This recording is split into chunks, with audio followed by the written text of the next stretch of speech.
In this Pictorialism project video, I'm going to walk you through the editing steps to create a pictorialist-styled photo.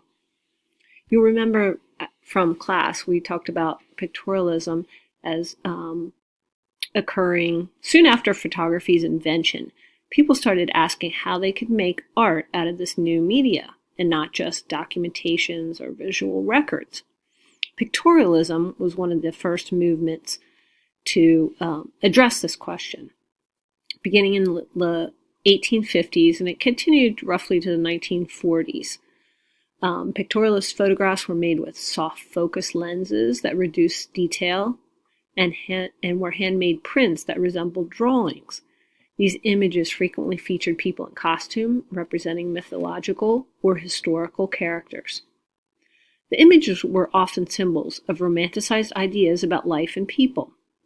Pictorialist photographers felt strongly that the only way photography could be art was if it looked like paintings and drawings. Pictorialist photographers often used slow shutter speeds to deliberately show a blurred effect, hoping to achieve a more painterly look to their photographs, and hoping for the acceptance of photography as art. So what we're going to do is try these same techniques using Photoshop to add similar pictorialist-style blur, texture, and color to our photograph. So the first thing we want to do is open up the image that you've chosen to use and do some basic edits to them. Okay, so I've already opened mine. This is the one I'm going to use. I am going to crop it a bit, just so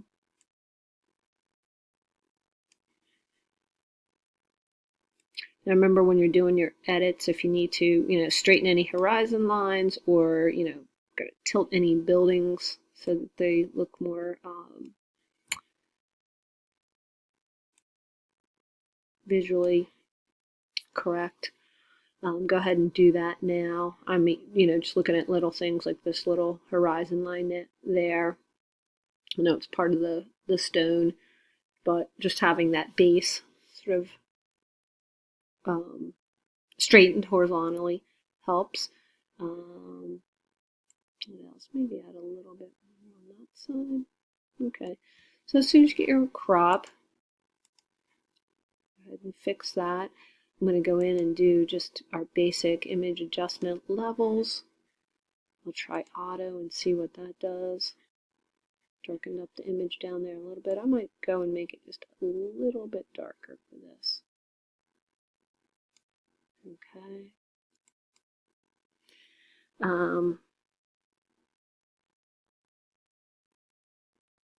Okay, so those were our basic edits that we needed to do. The next thing I'm going to do is have you duplicate this layer, this background layer 0. And the way we would do that is go up to Layer and Duplicate Layer. Okay, it's saying we'll just name it as a copy. Okay. All right, so there that is. And that's one we're going to work on that duplicate layer or duplicate layer. Okay.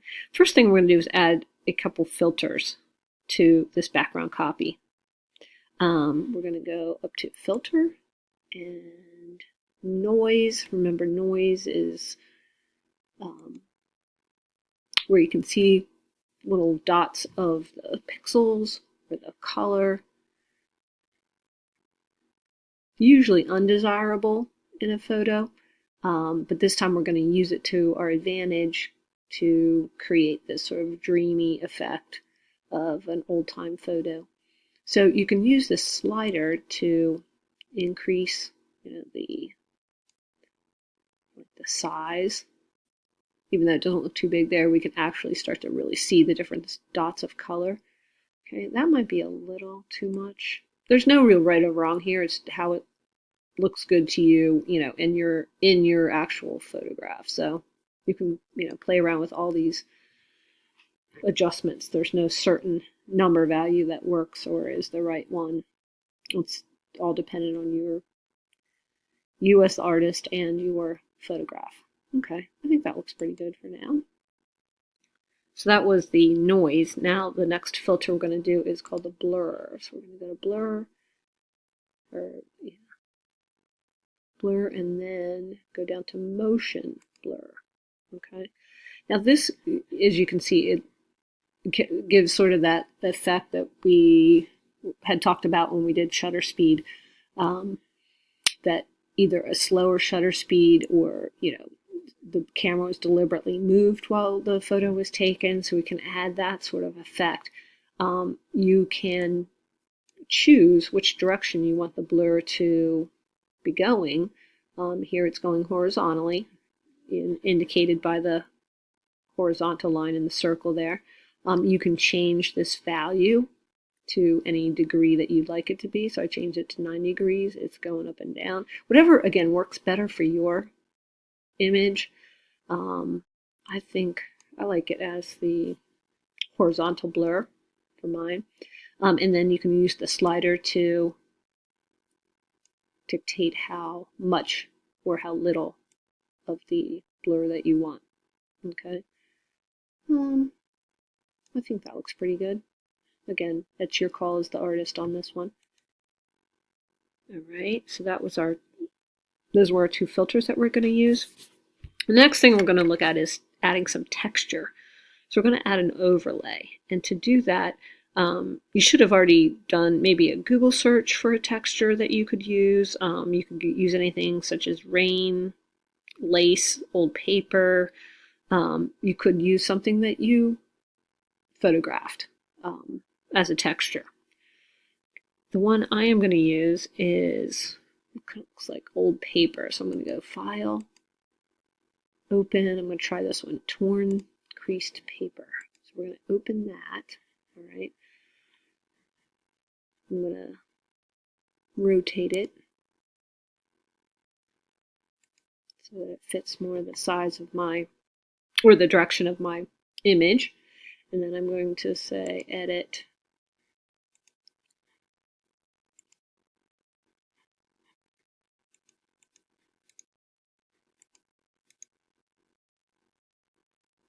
oh no, I don't need to comment. I need to move it.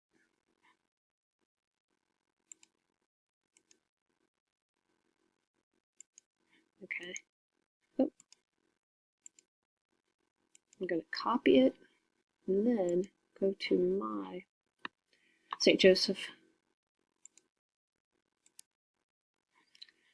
image and paste that old image in there. Okay, so it was much smaller than the St. Joseph image. So just as when we want to change the size of something before, we can go to Edit, Transform, Scale, because we're on the layer of the texture, right?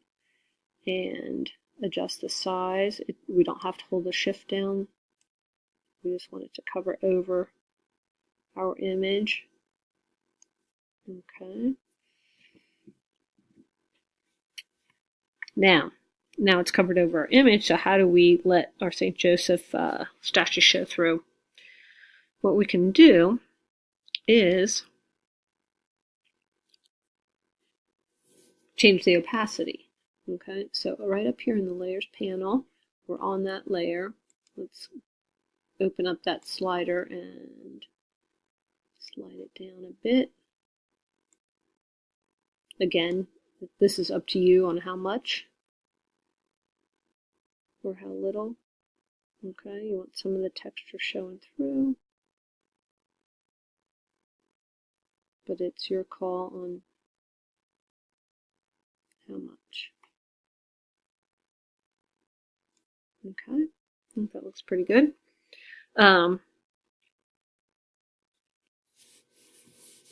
The next thing we're going to do is add a blending mode to the texture overlay layer. So in the Layers panel, I'm going to choose a blending mode from the drop-down menu that by default says normal. So it's right here. I want you to try each of the modes in the group that starts with overlay and ends with hard mix. Okay, so that little group of blending modes, to see which one looks best with your photo. Okay, so I'll try overlay first. All right. I'm just kind of Go through them. See what you think. Kind of like that vivid.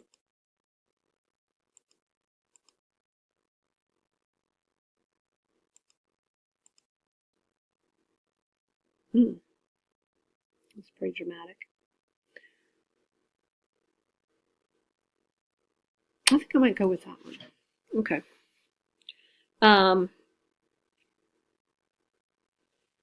Now again, if you need to tone down that blended texture, you can change the opacity.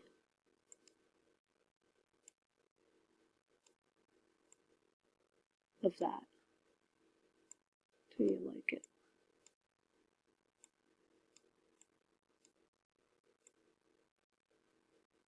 Okay, I think I'm going to go with that. 14%. Looks good. Now, the last step is to add a gradient map to change the color scheme of our photo. So in the adjustments panel, if it's not already open, you can go to Windows, click Adjustments. It will have a check mark to open it up. And then it looks like this. Again, remember you can move any of those panels around so that it's not in the way of your photo or where you can see it well. Okay. Click to select the gradient icon in the lower right. It's this one here.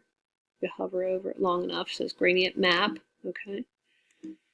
Then in the Gradient Map Properties window, click the black and to white icon from the drop-down menu.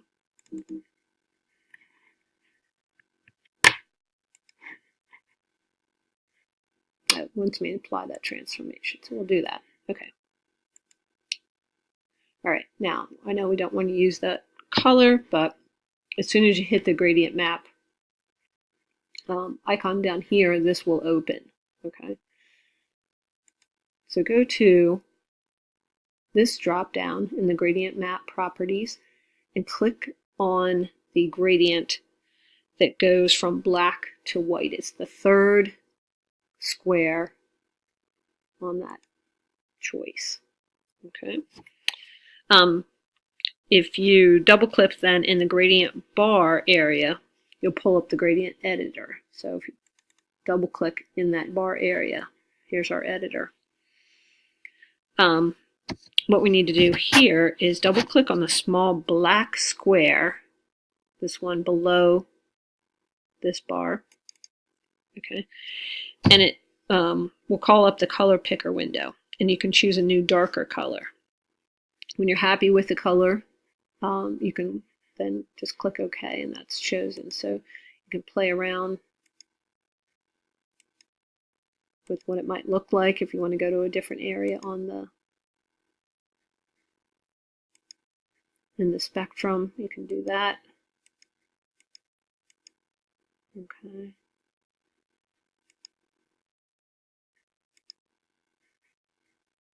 You can always go to color libraries as well, if that helps you.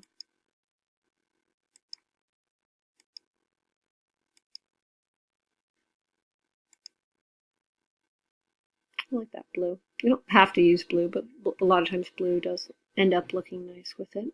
Okay. I like that blue. Now to change the lighter color, you click on the same thing, the little white box below that bar, and find a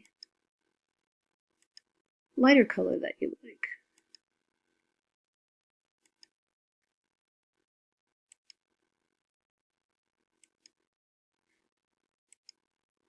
You could spend a lot of time picking one of these.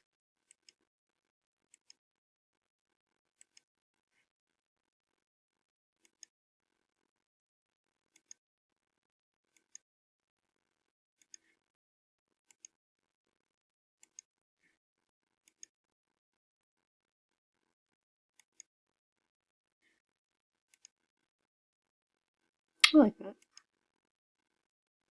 Okay, so click OK and OK.